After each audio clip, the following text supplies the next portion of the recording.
When I stood my ground and chose not to sell my shop to save my brother, my family turned against me, casting me out.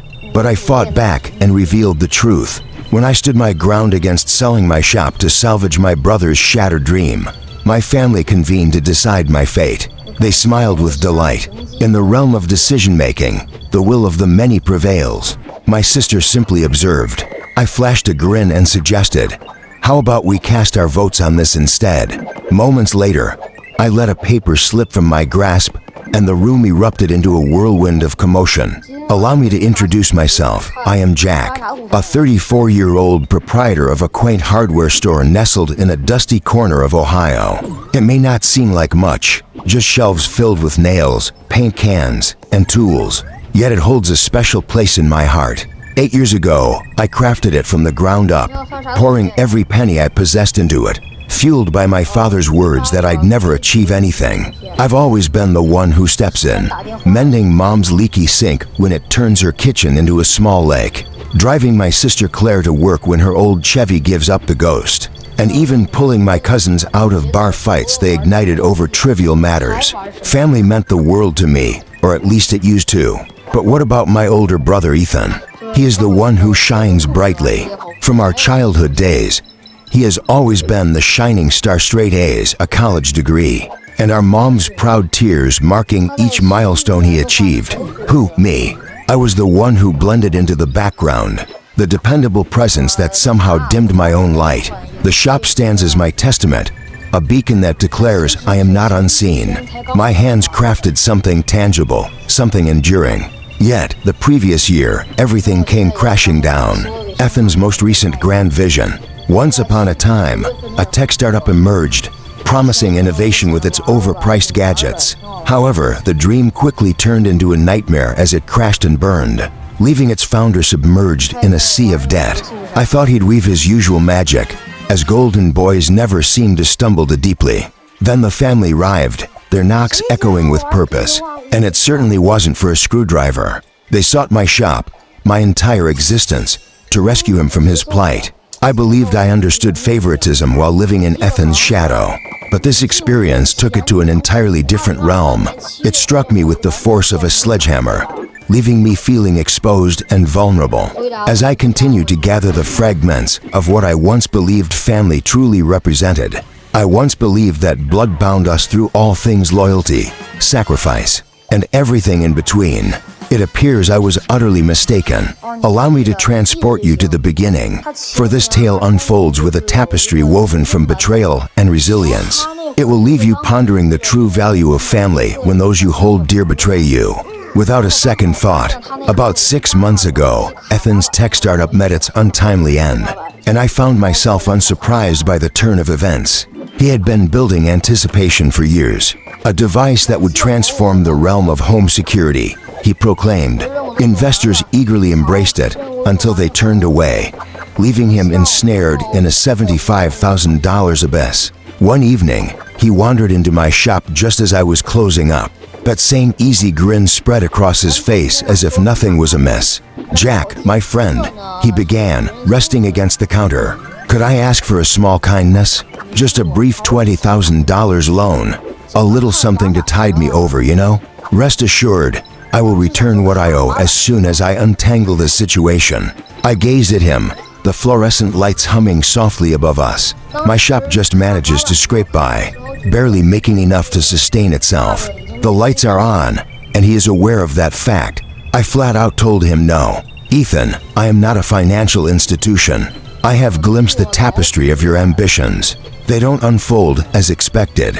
I must tread carefully." With a casual shrug, he acknowledged it, then turned and walked away without a hint of resistance. I nearly felt a twinge of remorse, nearly.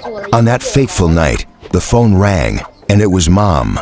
Her voice trembled as if it carried the weight of unshed tears. "Jack, Ethan finds himself in quite a predicament. He finds himself in a whirlwind of stress, and you hold the key to his relief. Kindly take a moment to ponder this. Shame entwined within my belly. She has always been oblivious to him, from the moment he clinched victory at that spelling bee in 3rd grade. While I received a gentle pat on the head for managing not to stumble over my shoelaces, Yet, I stood firm.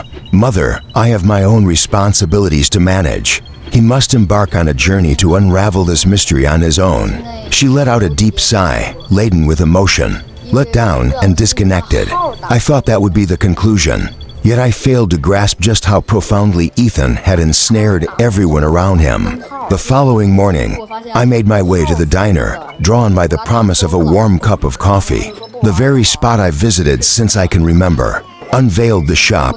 Old Man Pete, a seasoned hand at fixing tractors for longer than my years, beckoned me closer. I've heard you're in a comfortable spot while Ethan's facing challenges, he remarked, his eyebrows arching in surprise.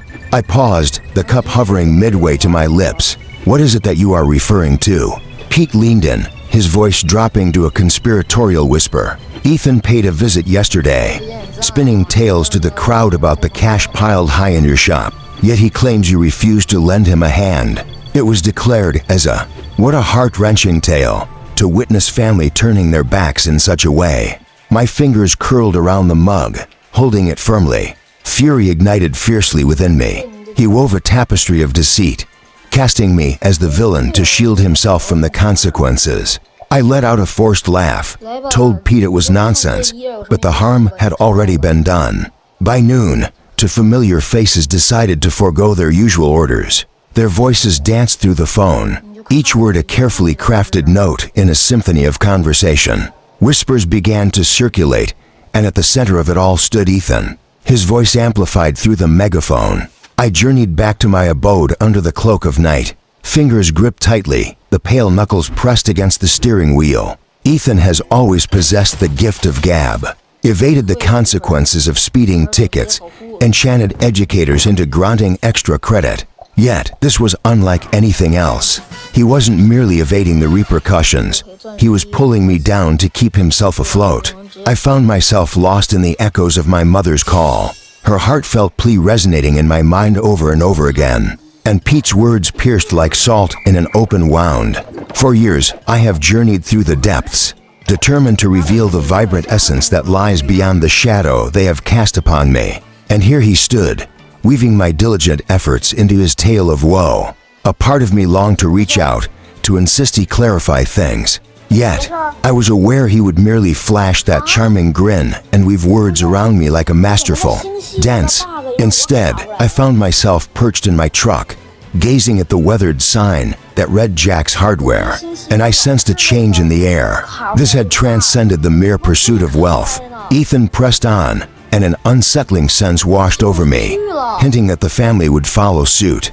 They had always gathered in support of him, yet I never imagined they would seek to claim what belongs to me. In that moment, I realized my mistake, and the impending storm loomed closer. A week after Ethan's visit, my father reached out to me. His voice carried a rough edge, devoid of pleasantries, simply a command to come over tonight.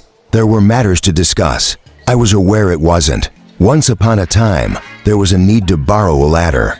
As I arrived at their home, the driveway was bustling with activity. Mom's sedan, Claire's battered Chevy, and even Uncle Ray's weathered pickup. My stomach dropped. This wasn't just a conversation. It was a trap waiting to ensnare me.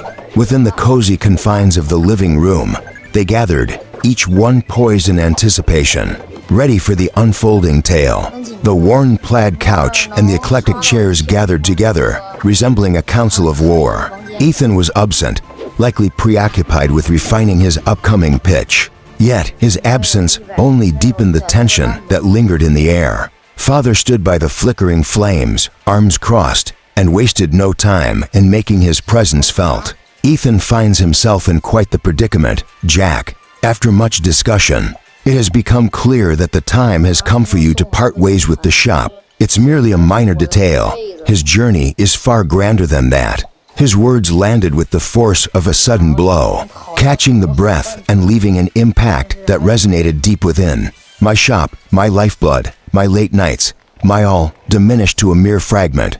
I parted my lips, yet silence lingered, only a quick intake of air escaping me. Mom leaped into action, her hands wringing a dish towel, just as she always does when the nerves start to creep in. You've always been there for us, Jack. Ethan finds himself adrift at this moment, And this is the essence of what family embodies. We elevate one another, her gaze gentle, imploring. Yet, there was a sharpness I had overlooked, as if she had already made up her mind about my response. I discovered my unique expression. That shop's not a treasure chest I can easily unlock. This is the tale of my existence. Ethan had his opportunities. Why must I bear the burden of resolving this? Dad's jaw tightened, for he possesses great potential. You possess a calm confidence. Yet, it is Ethan who possesses the true potential to carve out a remarkable path for himself. Steady, the word pierced through the silence. 8 years of toil, and here I am, the steadfast mule, while Ethan gallops ahead like a racehorse. I shook my head. It's unjust. I'm not offering anything for sale. In that moment, Ethan's shadow slipped in, a silent presence even in his absence. Claire, my little sister for whom I'd braved blizzards, chimed in. Jack, it seems you're not quite bound to that place. A new beginning awaits you.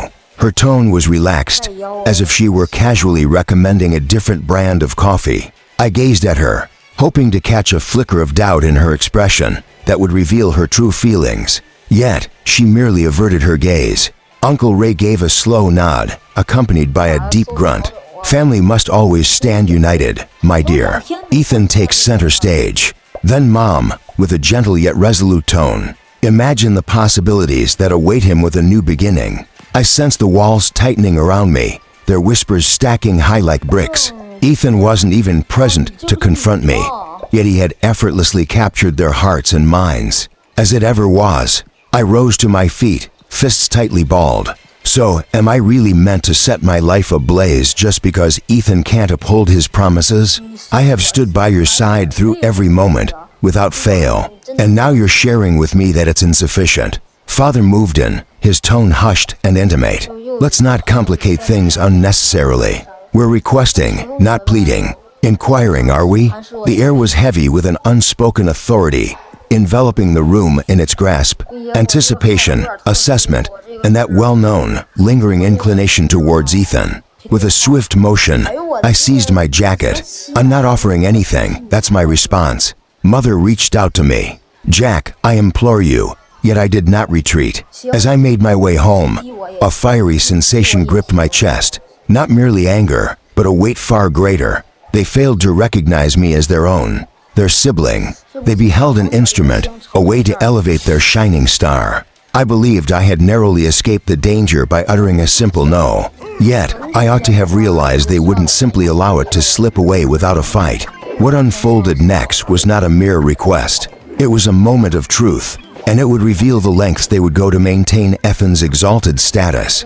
3 days after I stepped away from Dad's house, my phone vibrated with a message from Claire. Gather round, dear family, for a meeting tonight at the stroke of 7 p.m. Be present. Do not seek clarification. Simply follow the command. I nearly brushed it aside, yet an insistent feeling tugged at my thoughts. Perhaps they would eventually understand, recognizing Ethan's chaos for what it truly was. I made an error in judgment. As I crossed the threshold into the living room, a wave of familiarity washed over me, as if I had wandered into a scene from a long-forgotten tale. Familiar faces, a familiar setup, yet the atmosphere hung heavy, charged with an unspoken tension. Once more, Dad found himself standing by the fireplace. Mom sat there, twisting that pesky dish towel with a mix of frustration and determination. Claire averted her gaze while Uncle Ray popped his knuckles as if gearing up for a showdown. Ethan was still absent, a sign that should have alerted me. Yet I found myself too occupied with preparing for what was to come.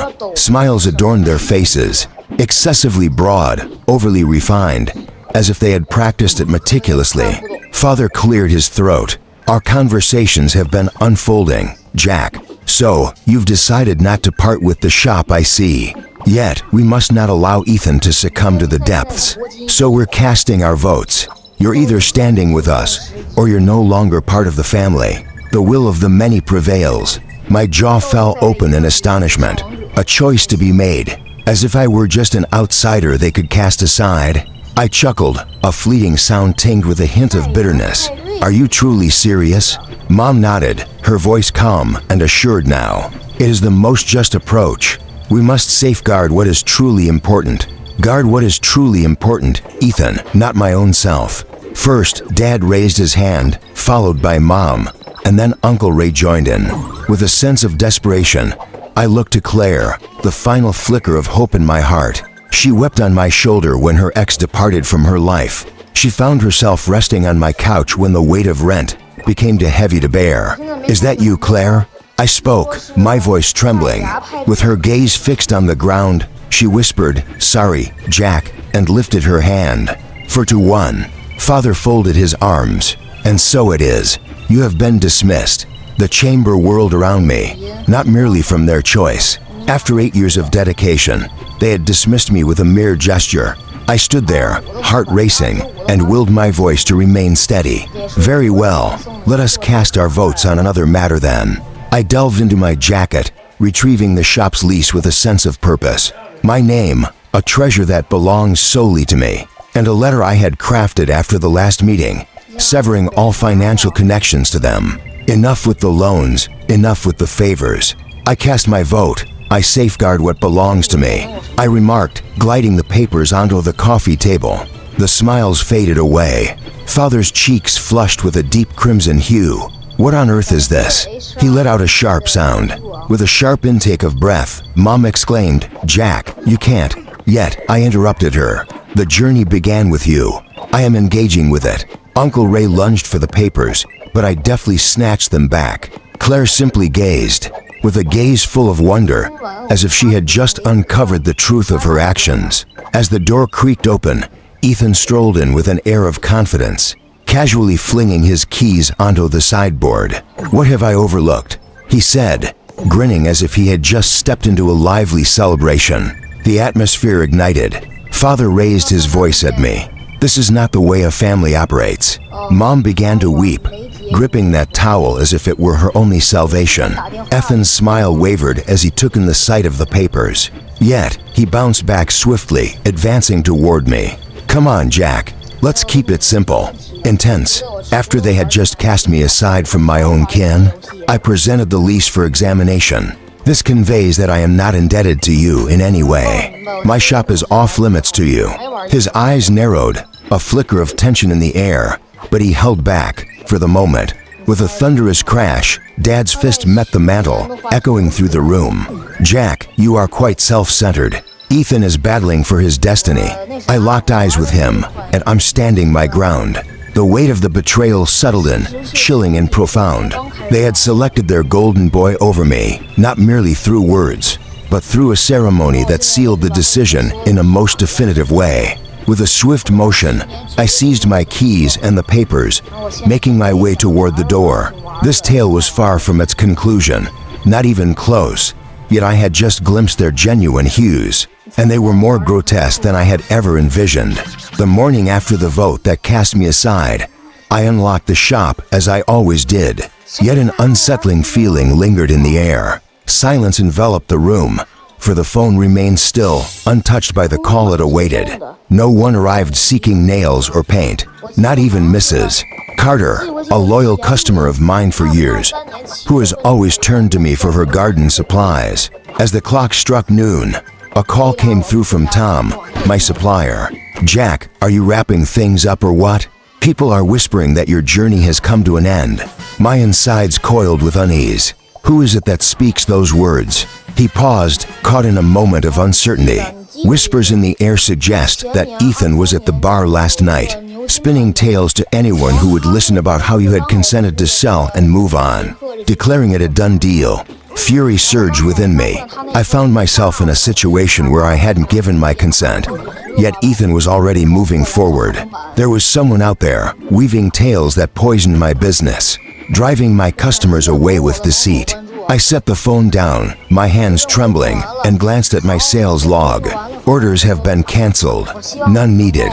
He sought more than just my wealth. He was choking the very essence of my existence. I felt the urge to race to his place and wipe that smug grin off his face. Yet I was aware he had spun the tale in such a way that I would be cast as the villain. Then Claire arrived that afternoon, her complexion wan and her demeanor restless, gripping her purse as if it were a protective barrier. "Jack, I have something to share with you," she murmured, her voice barely rising above a whisper. Ethan, he embarked on a different path. I gathered my courage, let it out, and she took a deep breath. A month ago, he approached me with a tale of ambition, expressing his need for a loan to breathe life into his startup dreams. Without any cash on hand, he requested the details of your shop, claiming it would assist him in making a compelling pitch to potential investors. It didn't seem significant at first, yet he crafted your signature on a $20,000 loan application, utilized the shop as a form of assurance. My knees gave way beneath me. I clutched the counter, seeking stability in the moment. What is it that you seek? Claire's eyes brimmed with tears. Yesterday, I stumbled upon the papers tucked away in his car. He hasn't sent it yet, but if he had, you'd find yourself in quite a predicament. I deeply apologize. I was unaware. Apologies, it just didn't meet the mark. Ethan had woven a web of deceit that ensnared the entire town. He attempted to snatch my future right from beneath my feet. If I hadn't taken a moment to look at my credit after the vote, I could have found myself caught off guard by a bank notice at any moment. The weight of it all became too much to bear. As I made my way to Ethan's apartment, the anticipation of the journey filled the air. The crumpled papers Claire handed me felt heavy in my grasp. He opened the door clad in a bathrobe, cradling a cup of coffee as if the weight of the world rested lightly on his shoulders. "Jack, how's it going, my friend?" He spoke with an air of nonchalance. I thrust the papers toward him. "You have spread falsehoods about my shop's closure, and now you dare to forge my name? You are quite the cunning rogue." His smile remained steadfast. "You seem to be reacting a bit strongly. The items in the shop simply converse. Individuals often let memories slip away. And what of the loan? I had a tale to share with you. Family comes together to share the burden, doesn't it? Distributes the burden." It felt as though I was merely a source of endless cash for him. I drew nearer, my voice barely above a whisper. "Ah, it seems the essence of the matter eludes you, doesn't it? This is not sharing. It's you betraying me, because you can't bear the thought of facing failure by yourself." He gave a casual shrug, the warm cup of coffee cradled in his hands as he took a sip. "The shop is yours now. All I have is emptiness. Take a moment to relax." I turned and left, knowing it was better to step away than to act on a moment I might later wish to erase. Yet, the rage lingered, bubbling beneath the surface. Ethan felt no remorse. He believed he deserved it all. It had always been that way. The fabrications surrounding my shop were severe, unraveling my reputation in the blink of an eye. But the deception, that was a betrayal, sharp and deep. With determination, I reached out to my bank, secured my credit, and devoted countless hours on the phone with Tom, pleading for his support with the suppliers. It was insufficient. The business was suffering, and Ethan remained indifferent. He had wagered my life as if it were mere pocket change, and suddenly, the family's vote began to reveal its true meaning. They chose him, for he had always been the one they would yield to, regardless of who faced the consequences. I found myself in a battle that transcended the mere defense of my shop. It became a struggle to stay afloat amidst the chaos he had created. 2 days after discovering Ethan's forged loan papers, Claire reached out to me once more. "Join me at the park, 3 p.m. There's more to share." I nearly let the moment slip away, her apologies echoing with a sense of emptiness. Yet the pull of curiosity proved too strong to resist. She sat on a bench near the weathered swing set, her expression weary, as if sleep had eluded her for far too long. No introduction needed, just a trembling breath and, "Jack, it's even more dire than the loan. I've been unearthing tales." From her bag, she drew forth a folder, brimming with bank statements and hastily penned notes. Ethan has been quietly taking from Dad's retirement fund for years, siphoning off thousands at a time. Whenever Dad inquired, he'd attribute it to poor investments. Last month, I stumbled upon the transfers, yet I kept silent, unwilling to accept the reality of it all. I grasped the folder, turning the pages filled with numbers that sent my mind whirling. Dates aligned with Ethan's grand visions, the startup, a car flipping scheme, and even a touch of crypto whimsy. "What is the cost?" I inquired, my voice strained. "More than $40,000, she revealed. The shop was merely his latest indulgence. He believed you would succumb, just as Dad always did.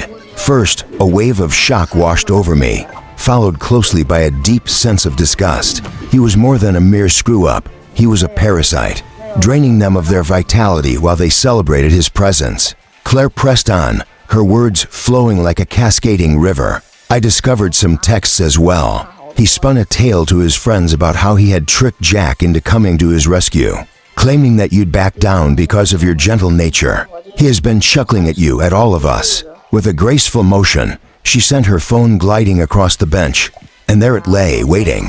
Jack's a soft touch. My shop will be his before long. Quick cash. My hands trembled as I absorbed the words. I had lived my life in his shadow, mending his blunders, while he regarded me as nothing more than a target, a punchline. I cast my gaze upon Claire. Why at this moment? She nibbled at her lip. I cast my vote against you, Jack. I made a mistake. Witnessing him treat you that way, it stirred something within me. He has woven his games into our lives since we were just children. Her eyes glistened with a crimson hue, yet the weight of her sorrow no longer held my attention. The revelation hit like a heavy stone, leaving a profound impact. Ethan's golden crown was not a stroke of luck. It was a clever ruse. On that Sunday, my mother summoned me to dinner, her voice delicate yet unwavering. I ventured forth, not for her sake, but driven by a desire to gather them all under one roof. The table was arranged as if the world had paused, holding its breath in the wake of unspoken events. Golden roast chicken, creamy mashed potatoes, and smiles that don't quite reach the eyes. Father expertly sliced the meat. Uncle Ray popped open a cold beer, while Claire remained silent, deliberately steering clear of my eyes. Ethan, as was his custom, found himself running behind once again. I lingered in the shadows, watching as they found their places, the sound of forks clinking filling the air, before I finally rose to my feet. With a sense of anticipation, I announced, "I've got something to share." As I placed Claire's folder on the table, pages unfurled, revealing bank records and Ethan's messages. For years, he has been pilfering from Dad's retirement fund. Ah, the shop, you ask, merely his most recent acquisition. You're not rescuing him, you're nourishing a parasite. Mom's fork hung suspended in the air, caught in a moment of disbelief. Father's expression shifted from relaxed to stern. What is this absurdity? He let out a low, menacing growl. I gestured towards the writings. Take a moment to immerse yourself in its pages. He chuckles at our expense. Ethan strolled in, his tie askew, a grin lighting up his face. The air is filled with delightful aromas. What brings about this celebration? Upon catching sight of the folder, his smile faded away. What is that? Mom whispered. Jack claims you have taken something from us. He let out a laugh, one that was both piercing and insincere. He weaves a tale, attempting to sway you to his side against me. Claire stood, her voice quivering yet resolute. Indeed, he is not. I've received the messages, Ethan. You spoke of it with great pride. The chamber parted, revealing its secrets. Father grasped the document, his hands trembling as he quickly perused its contents. Mom's eyes glistened with emotion, but it wasn't for me. For him. Uncle Ray muttered, Jesus, and in that moment, Ethan's charm faltered. You're all being a bit dramatic. He erupted, yet the proof was a noose drawing ever tighter around him. I remained silent, simply observing as they caught sight of him for the first time. The once radiant boy had lost his luster, and I was far from finished, revealing the price of their choice. The stillness that followed Claire's support enveloped me like a heavy fog. Ethan stood there, trapped, his smile transformed into a fierce snarl. Father's gaze remained fixed on the bank statement, the tension in his neck evident as veins throbbed beneath the surface. Mom held her napkin tightly, tears tracing paths down her cheeks, while Uncle Ray sat in silence, his gaze fixed on the table. I allowed the moment to slip away, unanchored and fleeting. You cast your vote against me to protect him, I stated with unwavering calm. Yet he has been stealing from you without mercy. I am finished playing the role of your scapegoat. Father brought the paper down with a forceful thud. Family simply doesn't act this way, Jack. One does not reveal personal matters as if they were a courtroom drama. I took a step into the unknown. You turned it into a transaction when you cast me aside as if I were nothing more than refuse. I'm simply presenting the evidence. Ethan lunged for the folder, his voice rising in frustration. This is absolutely ridiculous. He's weaving it into something new. Uncle Ray seized his arm, holding him firmly in place. Take a seat, young one, he rumbled. And for once, Ethan fell silent. I looked over at Dad. He holds a secret over you, doesn't he? That is the reason you always yield. Father's cheeks turned crimson, yet he remained silent. Ethan wore a sly grin, as if he held a secret weapon close to his chest. Relay the message, I urged. Ethan's gaze darted to Dad, then returned to me. Very well, he retorted with a sharp edge. Once upon a time, Dad found himself entangled in a web of gambling debts with some bookies. I rescued him from a tight spot, absorbing the blame when the authorities came sniffing around. He owes me. Dad's head hung low, the weight of shame etching deep lines into his face. Mom gasped, Paul, is that true? He nodded, his agreement a whisper in the air. I wish to keep it hidden from you. The room swayed. Ethan's advantage lay not in talent or charm. It was a dark game, wielding Dad's secret as if it were a tether, pulling him closer to my will. I gazed upon them, the weight of Mom's denial, the heaviness of Claire's guilt, and the astonishment etched on Uncle Ray's face. You selected him because he has ensnared you, I remarked. Yet, I shall no longer partake in this game. From my pocket, I retrieved a carefully folded piece of paper, a legal notice I had prepared following the vote, excluding them from my domain, my resources, my existence. It slipped from my grasp and landed on the table. This concludes the tale. Enough with the favors, enough with the family. Ethan let out a derisive laugh. You're just pretending. Our eyes locked in a moment of unspoken connection. Give me a chance. Father rose, his voice trembling. Would you really sever ties over this? I acknowledged your interruption. You were the one who spoke over me first. Ethan lunged once more, this time breaking free, seizing my shirt with determination. Do you believe you hold a higher place than we do? He whispered sharply. I pushed him away with force. No, I simply ceased to have faith. The fabrications you weave. With a sense of urgency, Claire interposed herself, imploring, Jack, please don't. Yet, I raised a hand. I cast my own vote to step away from this. Chaos, I remarked, reflecting their own sentiments right back at them. The irony lingered in the air, a quiet acknowledgement of the majority's decision. Yet I found myself indifferent to their count now. I glanced at Dad. In our previous encounter, you allowed him to utilize me as a means to settle a debt that was rightfully yours to confront. The choice is yours to make. His mouth parted, yet silence lingered in the air. Mom wept. We're still family, but her words felt empty. I slipped on my jacket and made my way to the door, their silence echoing more powerfully than any heated debate. Ethan called out after me, a warning laced in his voice, you'll come to regret this. I turned away. The battle had come to an end. I had revealed it all, and they were unable to look away. Whatever lay ahead, I would confront it by myself, but at least it would be on my own terms. Once more, it's Jack, found in my shop. A month has passed since that last dinner, and here I am, sweeping the sawdust from the floor. Ethan dashed forward, eager for what lay ahead. On this day, he finds himself in Cleveland, weaving through the shadows of a dubious hustle, cloaked in a new identity. Dad stands as a hollow figure now, his pride stripped away by the harsh reality I compelled him to confront. Mom reaches out now and then, her voicemails filled with gentle requests for healing that resonate like whispers from a past I no longer belong to. No longer. Claire stands apart. She's taking Ethan to court for her portion of the retirement debacle, and I've been discreetly sharing insights with her attorney from my own files. The shop remains in my grasp, even if it's a struggle. Ethan's fabrications regarding my closure frightened away a significant portion of my. There are many patrons, yet a handful of steadfast ones, like old Pete from the diner, continue to return time and again. One sale at a time, I am reconstructing my path, demonstrating that their approval is not a prerequisite for my strength. The additional jabs Ethan delivered, the whispers that circulated, the counterfeit loan, left scars more profound than I had anticipated. Some nights, I find myself waking with clenched fists, haunted by the memory of his smirk as he pulled me under.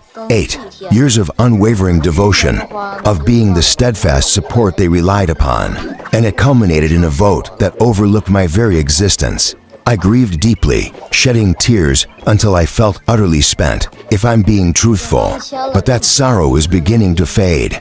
The shop rests in silence now. There were no family members arriving to borrow or plead, and in that absence, I discovered an unusual tranquility. Claire's evidence rescued me from the clutches of the lone trap, and the legal notice I cast aside that night held none of them accountable. Handle what belongs to me. Ethan's menacing words fell flat, for he wielded no power anymore. I heard the Sunday dinners have come to an end, Mom. The empty chairs loom large, a silent reminder, while Dad carries the weight of shame, reluctant to take the helm. Ethan's downfall came swiftly, yet I remained unaffected. Depart with a sense of clarity. A specter of trust lingers, shadowing my thoughts as I ponder their choice. Even after all that has transpired, yet I find solace in slumber, unburdened by the weight of their expectations pulling me under. In the journey of life, one truth stands clear. You don't require the approval of others to rescue yourself from a sinking ship. All you need is the courage to take action. Leap. I leaped into the unknown, and here I stand, tidying my space, crafting my journey. It is sufficient. Gratitude flows from my heart, observing the visual tale unfold. If this tale resonated with you, I invite you to share your reflections below. Your support may seem small, but it fuels my passion to create, day in and day out. Until we meet again in the next tale.